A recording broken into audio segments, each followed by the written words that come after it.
Actually, I think that I didn't choose that much to go to product management. I think that I discovered that what I was doing was already product management. So I already have a company. That's a company I'll have 15 years, where I provide fractional leadership in product. But that time I call it strategic design. So I work together with software houses and other things, from the idea, taking a hypothesis, build a product from zero, prove the hypothesis, etc. The full ownership. And when I start to read about this, this is exactly what I do with a different name. So that the transition became very natural. But of course, there are differences between the two roles, and that's what I'm going to talk a little bit. And one of the things that the strategic design brings is the idea of product, service, system design, that every product is a service, every service is a system, and every system is a business model. So what I brought all of this to here, because the understanding everything as a service inside of a system, I already have. So but what I think that I didn't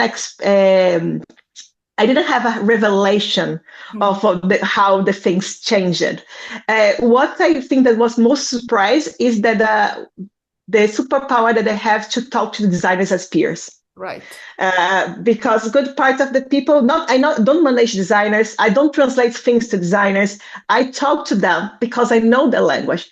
And I think that's good part of it is we share the same lingo, the same mindset. So it's a lot easier to talk to them. Yeah. Designers come from everywhere, and there are a lot of types of them. So, for example, there are people that come very traditional schools. There are people that come from advertising.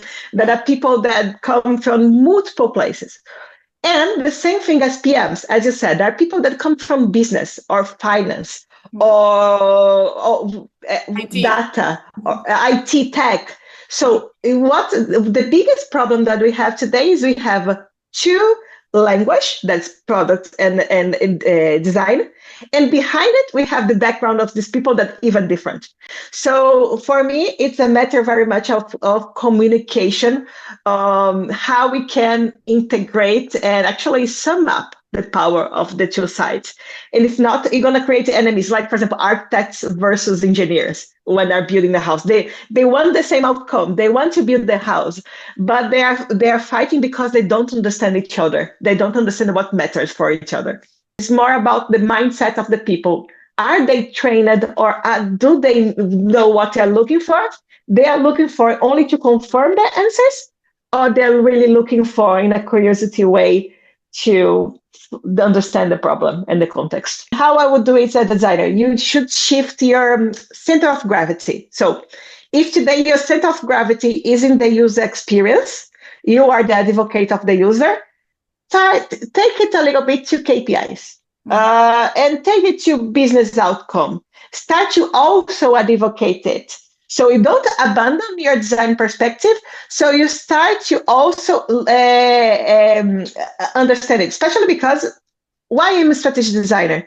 Because design connects in three levels: operational level, statistical level, and strategic level. So we start to move from, if you are very, very operational, that you do what the comes from above, and you start to need to move above for tactical and then go on. So the main part of it is designers are trained to answer how the things are going to look and how the things are going to work. Mm-hmm. You start to need to move for what you're going to build and why you're going to build.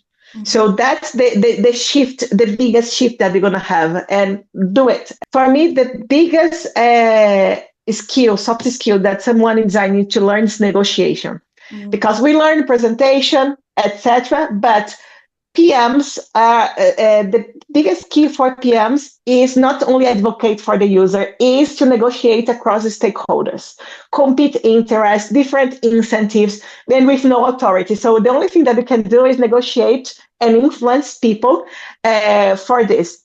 And my final one is, if you have a deep domain expertise, I don't know, gaming, fintech, health tech, marketplace, or whatever, take this deep domain as also a leverage to do it, because we can, okay, Emma was I don't know, a game designer, I was someone specialist in banking, you have a knowledge on this, so you can use it to leverage to also facilitate your transition.